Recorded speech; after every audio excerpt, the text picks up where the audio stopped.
C5N. Asistimos al tramo final, los últimos 10 días de una campaña anodina, una de las más vacías, más intrascendentes de las que se tenga memoria. En este tiempo, desde que se lanzó, discutimos sobre 2 cumpleaños, uno en la Quinta de Olivos, otro en Exaltación de la Cruz. Discutimos sobre una maestra a los gritos, la semana pasada, hasta el presidente se involucró en esto.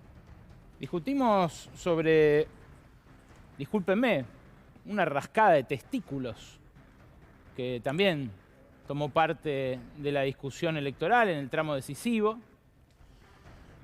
Y terminamos discutiendo sobre garchar. Sin que tenga nada de malo ello, ¿no? El goce, el disfrute de los cuerpos, pero da la sensación de que la crisis es lo suficientemente profunda como para que la dirigencia política se haga cargo de esto. La respuesta de la sociedad es lógica. Es una sociedad que mira a esa dirigencia y dice, che, ¿de qué están hablando estos? Los mira gritarse a ambos lados de la grieta y dice, ¿sabes qué? Esto no es lo que me interesa a mí. Un importante referente del oficialismo me contó que en una recorrida se dio cuenta de que mucha gente ni sabía que se votaba. Porque fíjate vos, la fragmentación de las audiencias hace que los spots electorales que aparecen en la tanda de C5N y de otros canales, mucha gente no los vea. Porque se informa y se entretiene de maneras en las cuales esa publicidad no termina de permear. La campaña, además, tiene un tono bravucón, gritón, que muy difícilmente sintoniza con las necesidades de una sociedad abatida, muy cruzada por esa crisis. Es una campaña twitterizada en la cual los conceptos que entran solamente son de 140 caracteres y parece que no hubiera espacio para profundizar más. Y claro, esto es reflejo también de cómo se retrajo la política de esa característica tan típica de la Argentina, que es el tumulto, la calle. Fíjense ustedes, los partidos, los gremios dejaron de movilizarse durante 1 año y medio, en parte porque estuvo prohibido y en parte porque así se dio la dinámica. Y los 2 movimientos que guardan dinamismo y que obtuvieron algo en este año y medio, después de la debacle, la catástrofe del final de Macri, fueron el feminismo y los movimientos sociales. 2 sectores que están movilizados y que están en ese lugar a donde la política siempre fue tramitada en la Argentina, que son las calles. Es lógico que una ciudadanía harta, aterrorizada, retraída, muy golpeada, muy castigada por esta crisis, le dé la espalda a esta campaña, que la mire con extrañamiento. Y de eso va a hablar hoy Lucía Aissikov, con un informe sobre las elecciones que se vienen dando hasta ahora. Es cierto, a nivel provincial, pero te va a mostrar cómo en todos los casos el voto bronca se expresó de manera fragmentaria, pero menos participación, más voto en blanco, más voto anulado, todos rasgos de épocas que parecían haber quedado atrás hace 20 años. Claro, no hay propuestas para revertir los grandes problemas que tiene hoy la sociedad. Casi un 50% de pobreza, 4 años seguidos de pérdida de poder adquisitivo de los salarios, algo que nunca en democracia había pasado. Pérdida de empleos, cierre de sectores enteros que no se sabe de qué manera van a volver a producir, y una deuda impagable que pesa como un yunque sobre las 2 próximas generaciones argentinas. Cuando parecía que empezábamos a meternos en ese tema interesante, en el de la deuda, con el debate que insólitamente disparó Mauricio Macri, cuando volvió de sus 4 semanas en Suiza, vino y dijo, se están endeudando más que yo. Después a coro lo siguieron Vidal, Larreta, otras expresiones de su propia fuerza. Pero este debate insólito, que no resiste el menor análisis, que la semana pasada ya desglosamos, y la anterior también insinuamos, porque él apenas llegó empezó a decir esta barbaridad, francamente, que se contradice con él mismo. Él mismo dijo, este gobierno nos sacó del mapa y por eso no nos prestan más. Bueno, mal puede endeudarse más que el suyo un gobierno al cual nadie le presta. Pero, claro, en esta campaña, así de anodina, así de vacía, es lógico que aparezcan, que florezcan como hongos y que se adueñen, se conviertan en centrales, tipos como este.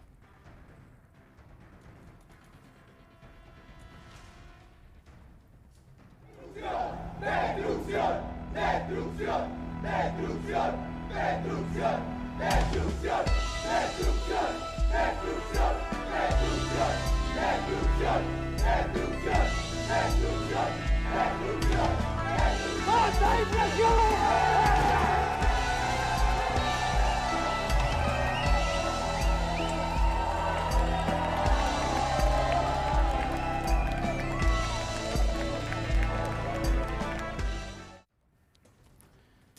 Es un hombre, Javier Milei, al que acaban de ver en esa performance, una especie de perfo d'italiana, una intervención artística, que habla abiertamente de ponerle bomba a distintas reparticiones del Estado, ponerle una bomba al Banco Central, por ejemplo. Y ahí lo veías, dándole con un martillo al Banco Central. Y es lógico, con la inflación que hay, hace 9 meses que tenemos inflación arriba del 3% mensual, que la gente tenga ganas de romper el órgano encargado de cuidar el valor de nuestra moneda. Y es lógico también que una explicación tan simplista y tan básica como que poniéndole una bomba al Banco Central, que además ofrece el chivo expiatorio, el típico del ABC del fascismo, cuando se ofrece una explicación tan simple, tan básica, y se hace una performance como esta, claro, en otra circunstancia lo habríamos considerado ridículo, pero ahora las encuestas lo ubican y, claro, después de tanto machaque en los medios, lo ubican en un lugar expectante. Algunas hablan de 2 dígitos incluso para esta expresión, que de vuelta, para mí no debe tomarse como un ridículo para nada. Pero claro, ahí lo ven, con el martillo, se abraza, se da besos. Es una puesta en escena de rebeldía, de alguien que enfrenta supuestamente a los poderosos. Y esa es la principal mentira de la derecha libertaria. Mirá, por lo que dijo hasta ahora, por los reportajes que dio Javier Milei, se puede inferir su voto en al menos estas 6 cuestiones importantes. De la ley del aborto ya dijo que habría votado en contra porque considera que es una violación de la libertad del feto o del embrión, en el caso de que sea menos de 3 meses, como marca la ley que finalmente fue aprobada en el Congreso. La ley de humedales, que están ahora impulsando con distintos tipos de movilizaciones, muchos colectivos preocupados por el cambio climático, pero además por las catástrofes asociadas a él, las inundaciones y demás. Bueno, él ayer le preguntaron, dijo votaría en contra. ¿Por qué? Bueno, porque es una regulación que impide a los desarrolladores inmobiliarios construir sobre los humedales, por ejemplo, barrios privados. La ley de etiquetado frontal, que es una exigencia a las empresas productoras de alimentos por parte del Estado de que avisen que algo es alto en calorías, en grasas o en azúcares, también es considerado por este sector una intromisión intolerable del Estado sobre la libertad de comercio. Ahora, el fin de semana le preguntaron si votaría un acuerdo con el Fondo Monetario, dijo, sí, seguro, porque esto le va a atar las manos a la política, a la casta política, dice él, en Argentina para gastar plata. Se ve que el Estado le molesta solo cuando es el argentino, porque el Fondo Monetario es formado por los estados de todo el mundo y mandado por los estados de las grandes potencias. Dijo también que revertiría todos los derechos laborales contenidos en la Ley de Contrato de Trabajo y en los distintos convenios colectivos, con lo cual eso sí lo votaría. Y también votaría, para combatir la inseguridad, la tenencia libre de armas, que todo el mundo se pueda armar para, bueno, defenderse en esa ley de la selva que prohija. De vuelta, mirando acá, te das cuenta hasta qué punto esta es una rebeldía a medias, ¿no? Una rebeldía que les viene muy bien a desarrolladores inmobiliarios, a grandes pulpos productores de alimentos, al Fondo Monetario, a las principales potencias. Pero hay algo que me llamó la atención que dijo Milei la semana pasada, en una discusión con Marcelo Ramal. Escuchá el tramito que recortamos. Entonces, digamos, ¿cómo voy a querer, digamos, que le pague las LELIQs? En realidad lo que yo quiero es desarmar el Banco Central. Para desarmar el Banco Central, primero tengo que pasar de la banca de encaje fraccionario, que me parece una estafa, sí a un sistema de banca Simon. Vos sabés que ahí, digamos, puede ser una banca libre. ¿Por qué? Porque entonces, en realidad, si los bancos se equivocan, van a la quiebra.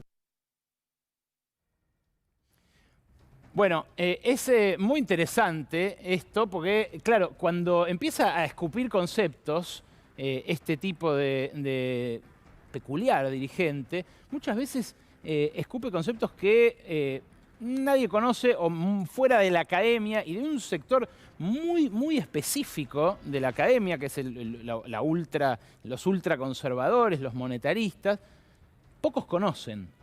Bueno, la banca Simon, o banca funcional, que defendió en este debate así al pasar y que mucha gente que lo vio me decía, pero yo no escuché eso. Bueno, sí.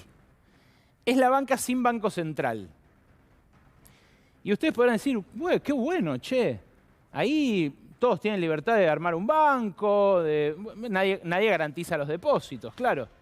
Bueno, en esa banca los bancos más seguros pagan más tasa de interés por los depósitos, entonces pagan menos, digamos. En cambio, los bancos más chiquitos pagarían una mayor tasa de interés, muchísimo mayor, y claro, uno elige correr el riesgo, puede quebrar y te quedas sin tu plata. Parecería algo, a primera vista, novedoso, revolucionario. ¿Sabes quién lo propuso en su tesis doctoral en el SEMA?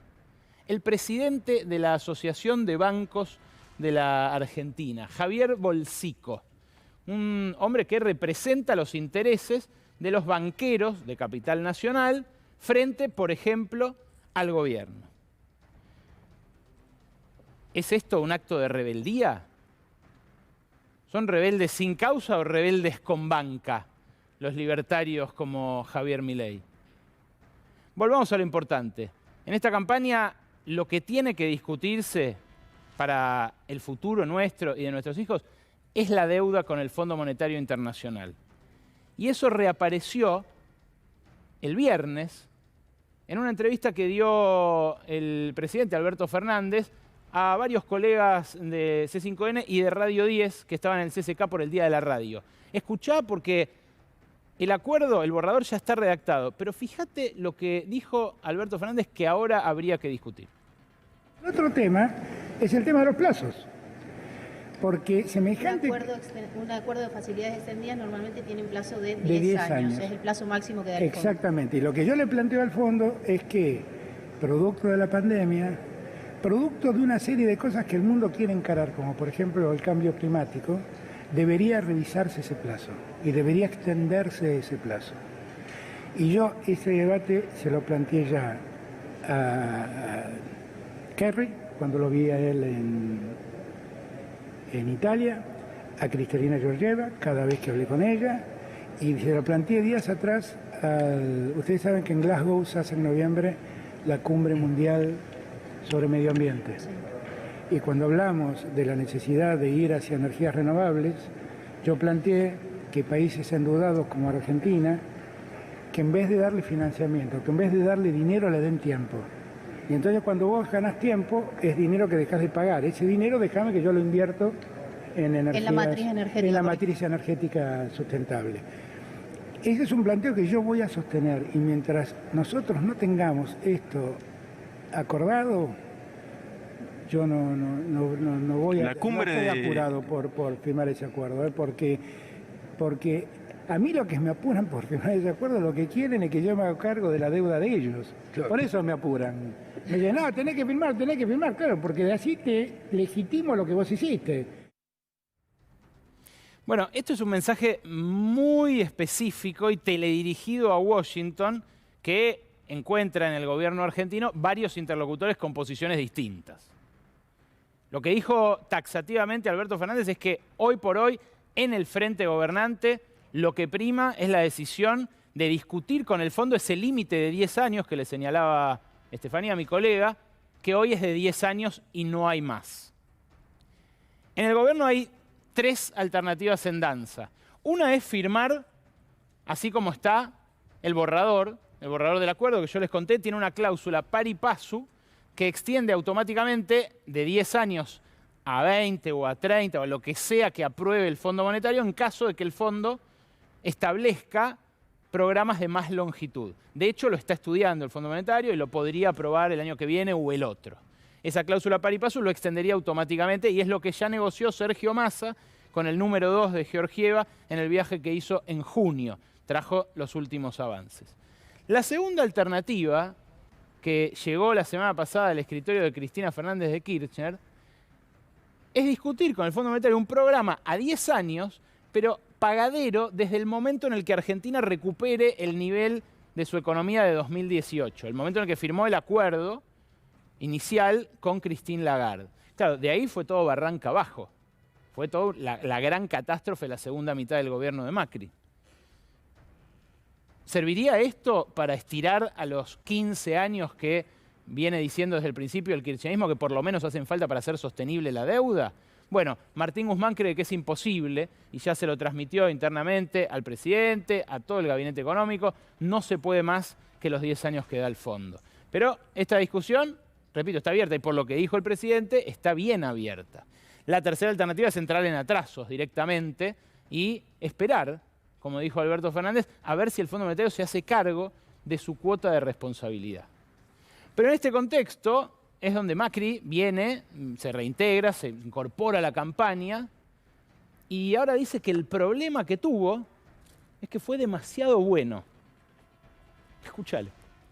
Como dice el genio de Miguel Pichetto, que tiene razón, hicimos mucho buenismo, mucho pelotudeo ante el ejercicio del poder, hicimos mucho buenismo, mucho pelotudeo ante el ejercicio del poder.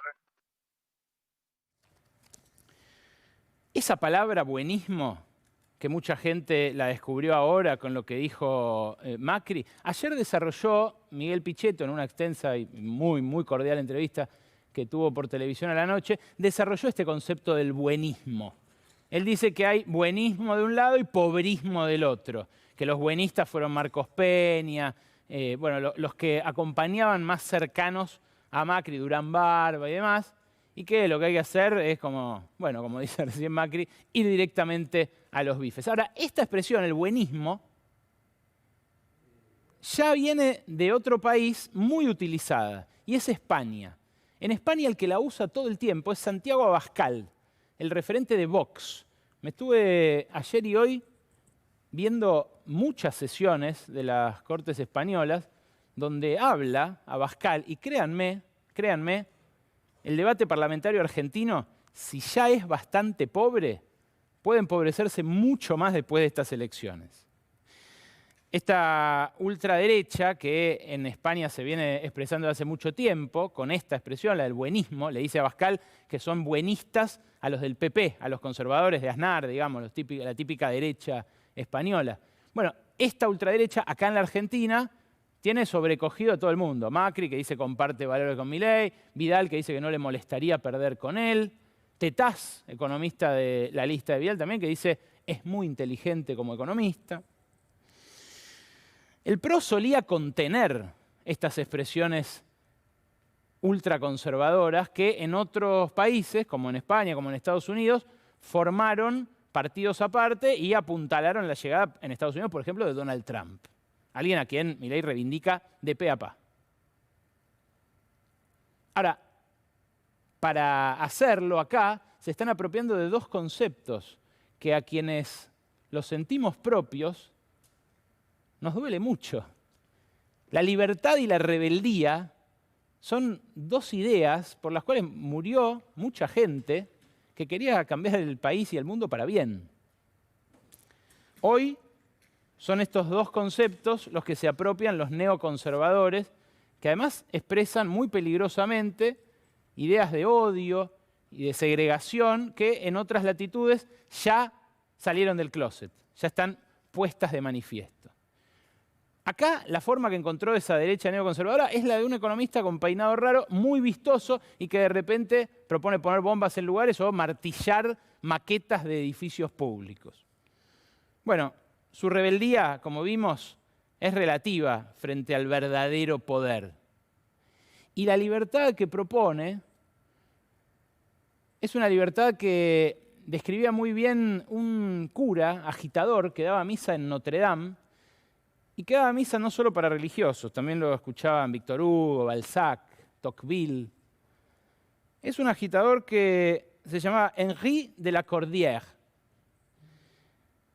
Y decía lo siguiente: entre el fuerte y el débil, entre el rico y el pobre, entre el amo y el siervo, es la libertad la que oprime y la ley la que redime. Como ponerle una bomba al Banco Central y dejarnos a nosotros frente al banquero sin un árbitro. Como decirle al referí que se corra en la pelea entre un peso pesado y un peso pluma. Esa es la libertad que propugna esta derecha neoconservadora. Entre el fuerte y el débil, entre el rico y el pobre, entre el amo y el siervo, es la libertad la que oprime y la ley la que redime. Bienvenidos, bienvenidas. Así empieza Brote.